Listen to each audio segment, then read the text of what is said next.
Mm. Hi guys, this is Connie, back for some more Connie Reads Journey with Grief.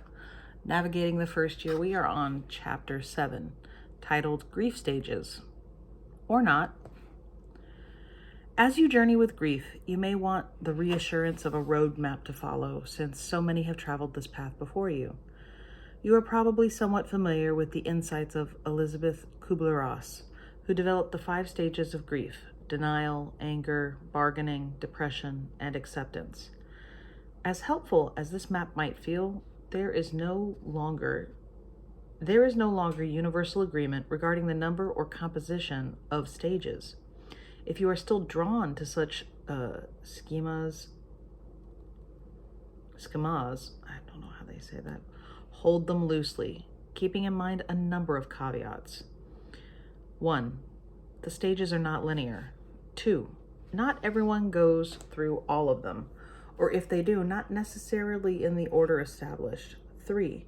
The so-called stages may be repeated again and again, a move, quote, forward, and then inexplicably a fall, quote, backward. The stages, which may not be stages at all, are descriptive, not prescriptive, fluid, not concrete, and must be regarded as such. As I've already mentioned, a precise timeline for grieving is non-existent. The overall journey is different for everyone. However, I can promise you that the overwhelming, debilitating, all-consuming feelings of despair will dissipate over time. Generally, the hardest period to get through is the first 2 to 3 months, but this time of profound emotion may extend to be as long as 6 months. Somewhere after about 2 to 6 months, things begin to shift internally. Little by little, the intensity and duration of your torment begins to decrease. You may not even notice it at first, as the pervasive sadness has become so much a part of your identity. This slow progression is not a return to normal, as the old normal no longer exists. This loss will be with you for the rest of your life, but you will learn to live into and eventually even embrace a new normal as time passes.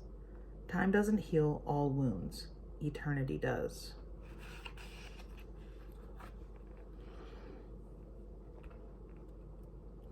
I think I just saw Nathan. It is not unusual to catch sight of your loved one after the death, burial, or funeral has occurred. Someone who walks like, resembles, or sounds like the person you are desperately missing will come into view and create a mix of feelings from an imagined reality.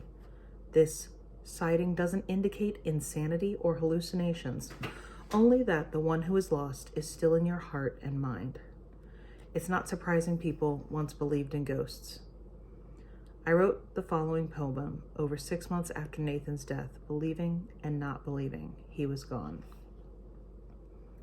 Titled April Fool. April Fool's Day is over. Somewhere within, I had hoped Nathan might end his cruel hoax. This misguided practical joke, faking his own death. All would be forgiven, all would be forgotten, but Nathan was a no-show. Maybe he really is dead, yet some part of me still wants to believe he is alive.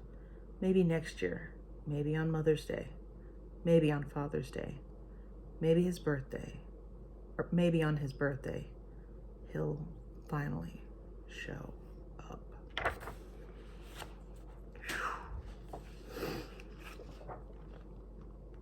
Be careful with that and enjoy, please and thank you. And I will see you for the next chapter next time.